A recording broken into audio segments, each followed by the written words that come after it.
Bom, pessoal, seguinte, esse capítulo 9 ele se chama ele é geração, né, e etapas da vida, tá bom?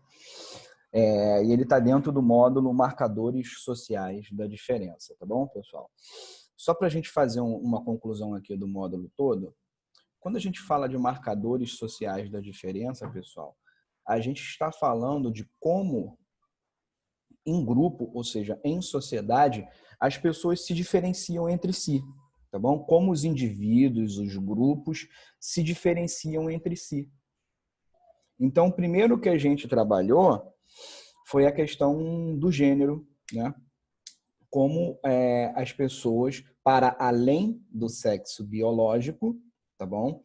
Elas se diferenciam por questões relacionadas a gênero e a sexualidade.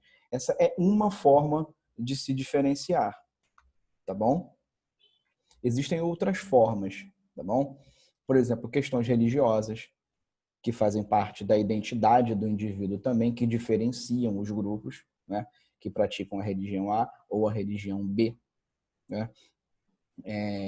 A questão de religião e identidade já foi mais forte, né? No nosso mundo. Hoje em dia ela é um pouco menos forte, ainda é importante, mas é um pouco menos forte, né? Já que a gente desenvolveu uma sociedade mais laica, questões da religiosidade ficam mais no campo do privado, né? Ainda que não tenham, repito, não tenham perdido a sua importância pública. O segundo capítulo que a gente trabalhou foi o capítulo raça, tá bom? E aí a gente falou sobre as questões relacionadas ao conceito de raça, né? Que do ponto de vista biológico é equivocado utilizar, né? A gente viu que essa diferenciação entre as supostas raças humanas, ela nasce lá no século XVIII, né? Com Linneu.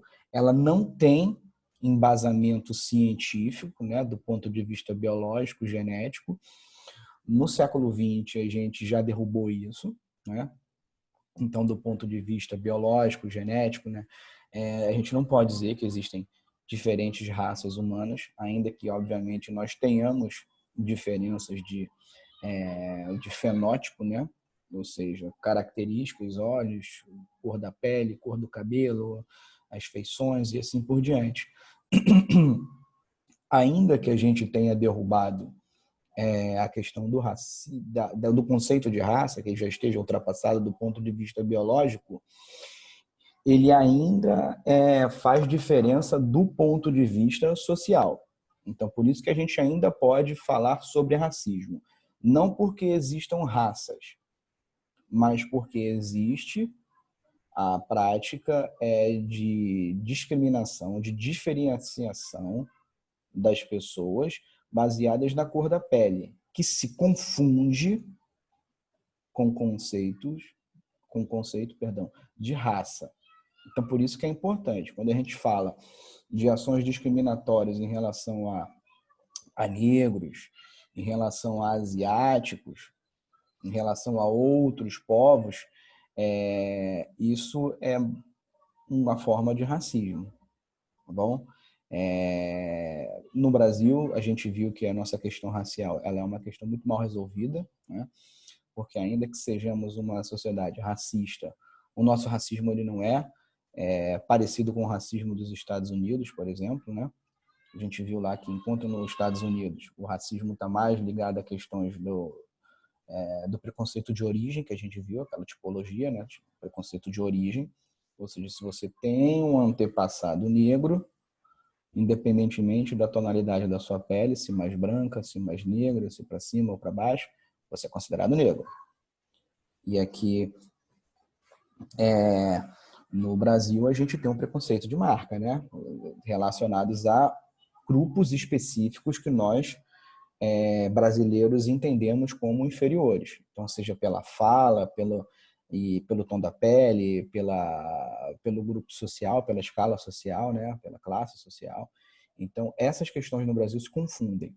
Então, racismo, classismo, no Brasil, elas se confundem, tá bom? Então, isso torna a situação no Brasil mais complexa.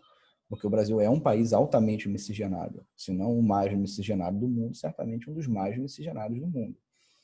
Então, isso torna o nosso racismo algo mais complexo. Mas não a ponto da gente não poder dizer que a população afrodescendente foi excluída, né, ou entrou, como disse o sociólogo Florestan Fernandes, ela foi incorporada à sociedade de classes numa situação marginal. Marginal no sentido de estar à margem da sociedade, não de ser criminoso, tá bom? Não confundam com isso. Estar marginal é estar ali na margem, né? Aquela fronteira entre o legal e o ilegal, incluído, excluído, do ponto de vista dos direitos, principalmente. E, por último, esse marcador social da diferença que a gente vai ver é a questão das gerações, tá bom? Esse é um tópico também muito complexo, tá bom? Porque não existe uma definição pronta e acabada do que é uma geração, ok? Então, eu coloquei aí na primeira parte do slide para vocês essas diferenciações geracionais, mas elas são convenções, tá bom? Tanto que vocês podem ver em outros artigos, por exemplo, que a geração X aqui está terminando em 85, a geração Y começando em 80. Acredito que tenha sido um erro de digitação de quem fez. Mas algumas pessoas colocam, por exemplo, a geração X nascendo em 80, a geração Y em 81. Mas isso é muito, muito relativo. Essas fronteiras, elas são muito complicadas, né? Isso não quer dizer que alguém que tenha nascido em 81 seja assim tão diferente de quem tenha nascido em 80, né? Esse é o primeiro ponto que eu queria deixar claro para vocês. Então, essa divisão entre, por exemplo, baby boomers, que é aquela geração logo posterior à Segunda Guerra Mundial, geração X, geração Y, geração Z, já se fala da geração Alpha, que é daquela garotada que nasceu a partir de 2010, que já estão completamente imersos na questão tecnológica. A gente tem alguns critérios para pensar nisso, tá bom? Então, a gente já vai ver que em sociologia não basta só todo mundo nascer no mesmo ano que vai necessariamente pertencer à mesma geração, tá bom? Existem alguns critérios de classificação. Então, a primeira coisa que eu quero que vocês saibam é o seguinte: do ponto de vista cronológico, separar entre geração X, Y, Z, alfa, beta e assim por diante é uma convenção, tá bom? Uma convenção que a gente é arbitrário, ou seja, a gente cortou ali, né? Geralmente esses cortes têm muito a ver com países mais desenvolvidos, tá bom? Então, quando a gente fala, a geração alfa já nasceu imersa na tecnologia, mas isso talvez funcione para uma criança nos Estados Unidos, na França, na Suécia,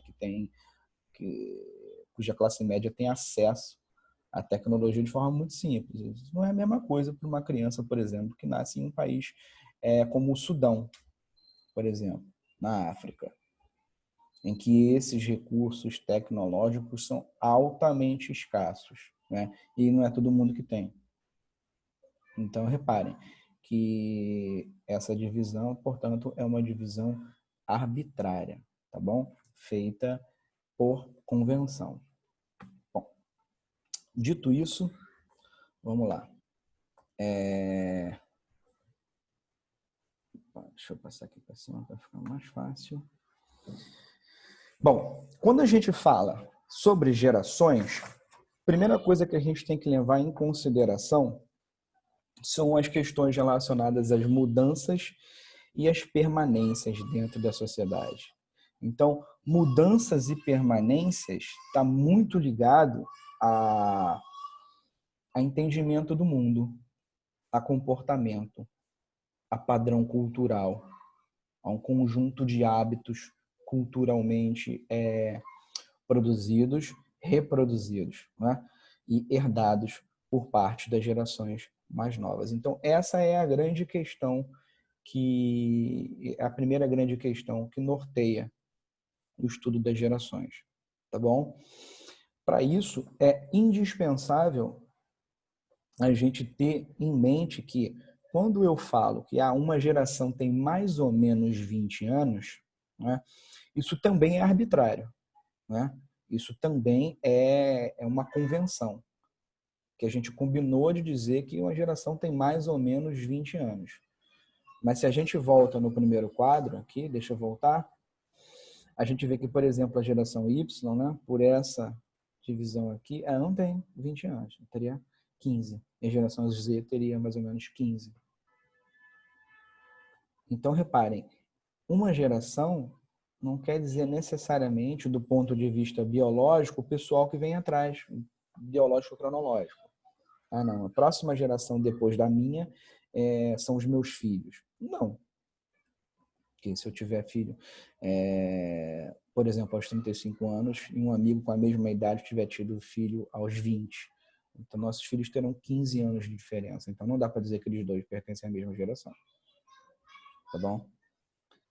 E não dá para dizer que eles dois terão o mesmo padrão de comportamento, né? Por exemplo, o comportamento das crianças que foram educadas nos anos 00, né, entre 2000 e 2010, tem né? Eles foram expostos a um conjunto de situações diferentes que, se eu tiver um filho, por exemplo, que tem nascido em 2015, ele vai ser criado numa realidade um pouco diferente, tá bom? Então, essas questões de mudanças e permanências, elas são importantes, tá bom? Para a gente pensar. Uma coisa importante. Outra coisa importante é o aumento da expectativa de vida. Grosso modo, lá mais ou menos no ano de 1900, a expectativa de vida do ser humano girava em torno ali dos 40 anos, tá bom? Um pouco mais, um pouco menos, dependendo do local. E hoje, a expectativa de vida do ser humano está aí girando em torno grosso modo, arredondando para cima, 80 anos, tá bom? Então, basicamente, em um século, a gente dobrou a expectativa de vida, por conta das melhorias das condições de vida, das melhorias sanitárias, desenvolvimento da medicina, etc. Então, isso faz com que a questão geracional também seja pensada de forma diferente. A gente vai ver isso, por exemplo, quando fala do Augusto Comte. A gente já vai falar dele aqui. Então, hoje, questões geracionais são um pouco mais complexas, né? As pessoas, por exemplo, estão tendo filhos cada vez mais tarde, né? Hoje é pouco comum, né? Apesar de acontecer ainda bastante, é pouco comum, mais ou menos pouco comum, que as pessoas tenham filho antes dos 30, né? Em geral, né? A gente vê que há uma boa divisão aí entre pessoas que têm filhos antes dos 30 e pessoas que têm filhos depois dos 30. E a tendência, né, nos parece que é que as pessoas passem a ter filhos depois dos 30, por questões de desenvolvimento profissional, por opção. Muita gente não está tendo filho, tá bom? Muitas pessoas estão tendo um só filho, né? É cada vez mais comum. A gente vê, isso é uma questão do Brasil, por exemplo, né? A nossa mudança demográfica, né? Que está uma das bases aí da discussão, por exemplo, de reforma da Previdência. Então, o Brasil está se tornando um país mais velho. Então, isso quer dizer que está nascendo menos jovens no nosso país. Então, isso está relacionado diretamente à queda da concepção, né? Os casais estão tendo menos filhos e muita gente está optando, seja lá por qual motivo for, de não ter filhos, tá bom? E por último, que a gente tinha destacado ali, que a questão de ter acesso ou não aos benefícios do mundo atual influenciam em questões não só relacionadas à questão do amparo da tecnologia, não. As crianças no Sudão não têm tanto acesso a computadores como as crianças na Suécia. De fato, não tem. E isso faz com que essas crianças que tenham nascido, digamos que em 2010, né, 2005, esses adolescentes, eles compreendam o mundo de uma forma diferente. Né? Dependendo de onde eles nasçam, né? Ainda que no mesmo país, né? No Brasil, por exemplo, de uma criança que nasce numa família classe média alta em qualquer grande capital do Brasil, tem acesso a um conjunto de benefícios do mundo atual, tecnologia, transporte, acesso à informação, muito diferente de uma criança que tenha nascido, por exemplo, em uma cidade do interior do Amazonas. Né? Não precisa nem ser uma tribo indígena, não. Uma criança que tem menos acesso. Então, elas vão participar de uma forma diferente, tá bom? Ótimo. Posto isso, algumas questões para a gente entender a nossa época atual. Primeiro, alguns sociólogos afirmam que a gente está entrando, a partir do século XX, na chamada sociedade da performance. O que seria essa sociedade da performance? Uma sociedade em que cada vez mais a gente cobra uma alta produtividade das pessoas, né? É de estarem hiperconectadas, né? De serem multitarefas, de serem altamente produtivas no seu trabalho, inventivas, né? O empreendedorismo talvez seja a grande palavra da moda, né?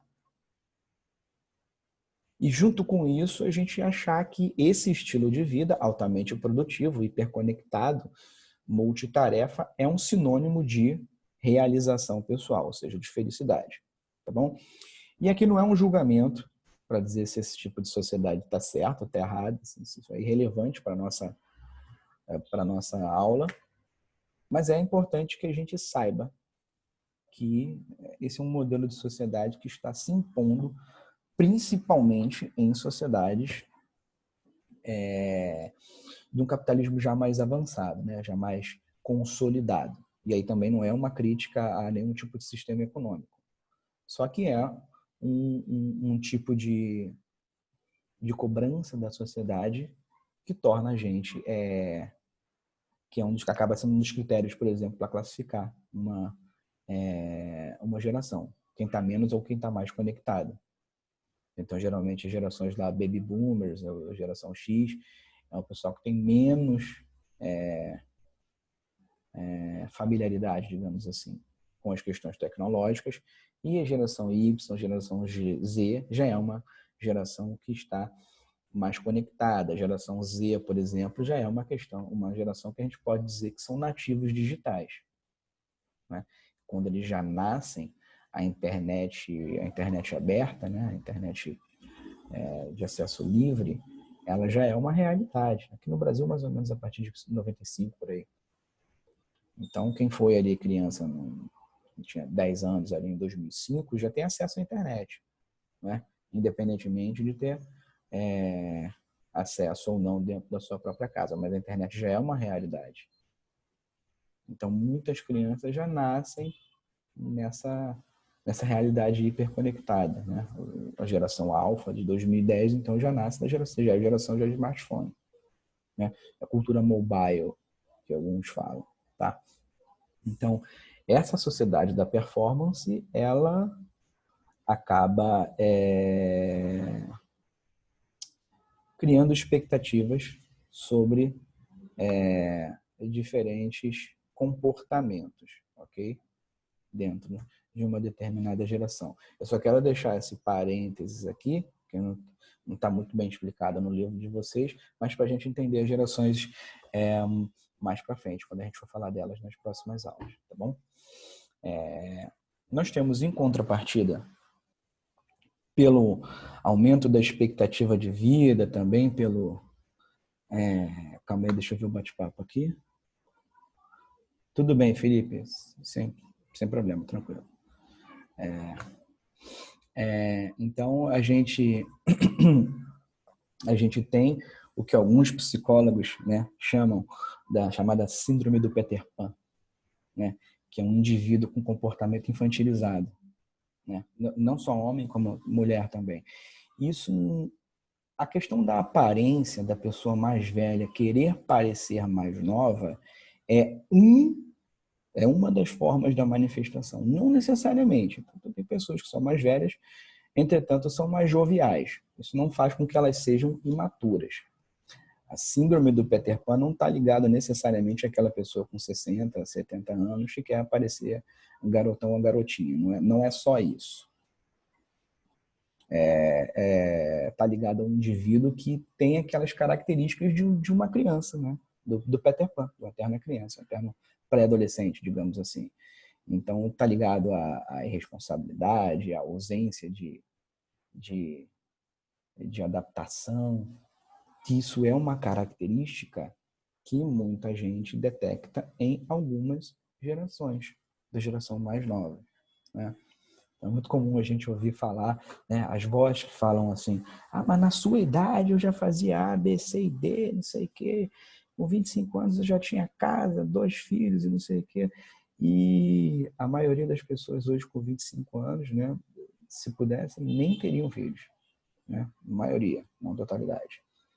Então reparem que ainda pessoas não só de 25, mas 35, de 45.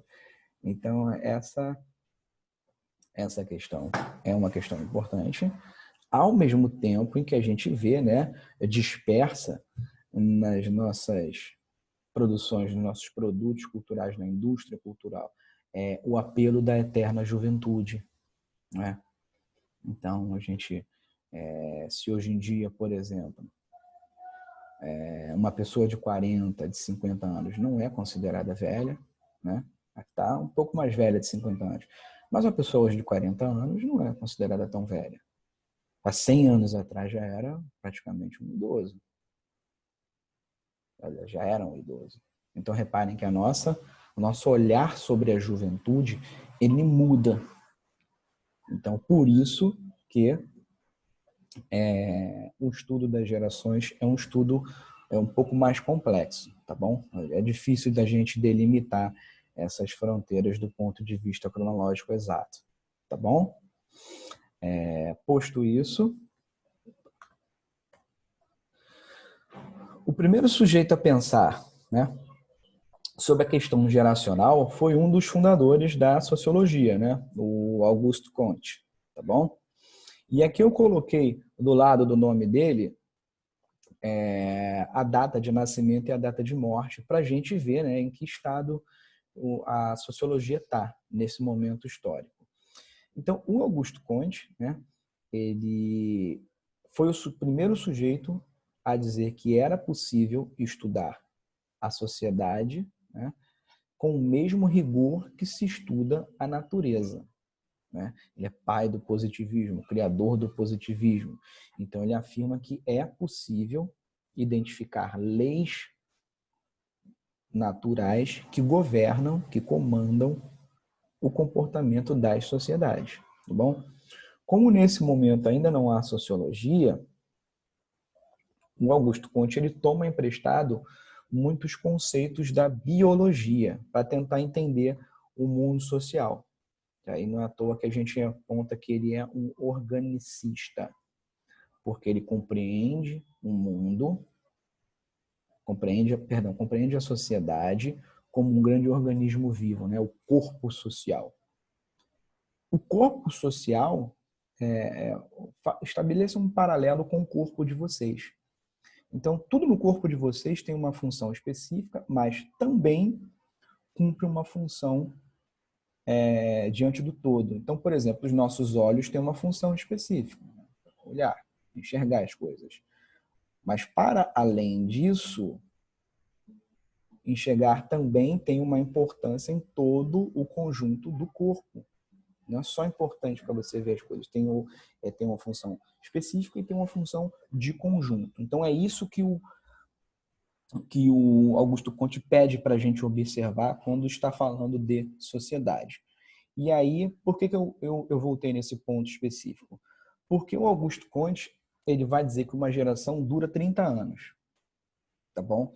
Lembrando, ele é um homem da virada do século XVIII para o século XIX. As mudanças que ele está vendo, né, com a Revolução Industrial são mudanças significativas, a ponto de mudar as próprias estruturas da sociedade, não é? A gente pode falar que o ser humano que as sociedades era uma coisa antes e torna-se outra coisa depois da Revolução Industrial. Então, a mudança é profunda. No entanto, a velocidade de mudança que esse sujeito está vendo não é a mesma que a nossa, né? A gente muda numa velocidade muito mais alta, muito mais rápida do que a sociedade do século XIX. Então, ele está dizendo que uma geração, ele vê a geração do ponto de vista biológico. Lembra? Ele pega emprestado o conceito da biologia. Então, ele olha para uma geração como uma substituição do ponto de vista biológico, né? A geração mais nova tem a responsabilidade de manter a sociedade viva, né? Fazendo uma comparação aqui um pouco esquisitinha, o cabelo. Cai o cabelo antigo, cai o cabelo velho, vem o cabelo novo. E continua com a mesma função, fazendo parte do corpo, cumprindo a sua função no corpo. Então, do ponto de vista biológico, a geração mais nova é aquela que será responsável pela manutenção da vida do corpo social. Como células se criam novas células que substituem as antigas, que substituem as antigas, que são substituídas por mais novas, que são substituídas por outras novas, e assim por diante. Então, essas células, essas novas gerações, elas têm um laço de interdependência, né? Porque, afinal de contas, elas não nascem do nada, elas não saem do nada. Então, as gerações mais antigas, e aí é uma outra coisa que o Conte ele destaca bastante, elas acumulam conhecimento durante a sua vida, né? Esse conhecimento que elas acumulam soma-se ao conhecimento que elas herdaram, né, dos seus antepassados. O Conte, que fala da evolução da sociedade, ele vai dizer que a sociedade evolui por aquisição e transmissão de conhecimento. Então, trocando em miúdos, meu pai aprendeu umas coisas vivendo, ele aprendeu outras coisas com o pai dele, passou para mim, que vou aprender algumas coisas durante a minha vida e passarei isso para o meu filho e assim por diante. Tá bom? Então, essas questões são importantes porque é isso que, segundo o Augusto Conte, mantém o vínculo entre as gerações mais antigas e as gerações mais novas. Ou seja, o vínculo da transmissão das características de um grupo.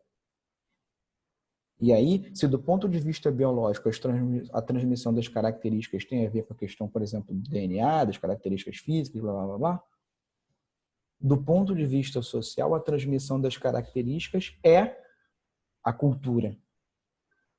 Eu, mais velho, transmito para a geração mais nova a cultura do grupo.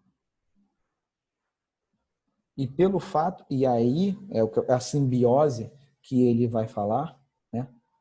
A simbiose que nada mais é do que uma mistura, digamos assim, grosso modo, uma mistura entre gerações. Só que, aí é importante, que o Conte ele vai dizer que quando se faz isso, ou seja, quando a geração mais velha passa adiante o seu conhecimento, é desenvolvido e herdado pela geração mais nova, as gerações mais novas, por si só, pela experiência que terão, evoluem e têm uma mentalidade diferente da geração mais velha. E aí é o ponto de crítica em relação à obra dele. Muito do que o Conte escreveu já está ultrapassado. A gente já sabe disso quando estuda lá a teoria sociológica, né? O positivismo, a lei dos 3 estágios, isso já está ultrapassado. Mas pelo fato de ele ter sido inaugurador da discussão das gerações, e ele ter dado um destaque biológico à coisa, ele leva o mérito de ter sido o primeiro a pensar. Então, ele põe questões interessantes, dessa questão do vínculo, da transmissão do conhecimento.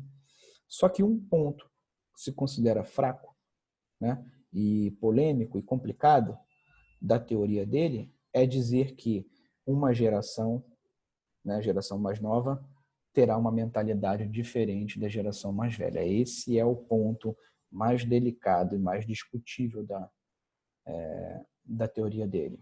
Não necessariamente. Então, pensem. Hoje a gente vê que quanto menor o grau de mudança, a gente já sabe, quanto menor o grau de mudança de uma sociedade, seja ela qual for, menor a chance de uma geração pensar diferente da outra. Então pensem, por exemplo, naqueles indígenas que estão lá isolados na Amazônia nesse exato momento. As crianças vão crescer e se tornarão adultos não tão com a mentalidade não tão diferente dos adultos de agora. Por quê? A tendência é que o estilo de vida deles, se mudar, né, salvo uma grande reviravolta, não vai mudar tanto.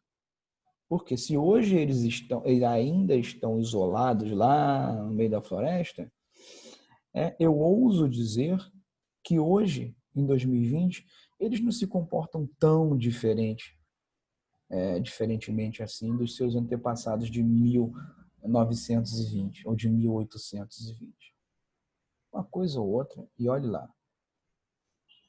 Você não teve nenhum contato, zero contato com um homem branco, né, com o resto da civilização brasileira, ouso dizer que não mudou muita coisa, não.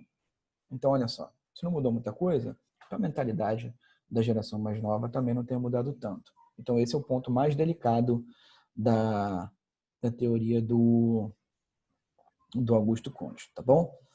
Já está batendo 37 minutos aqui,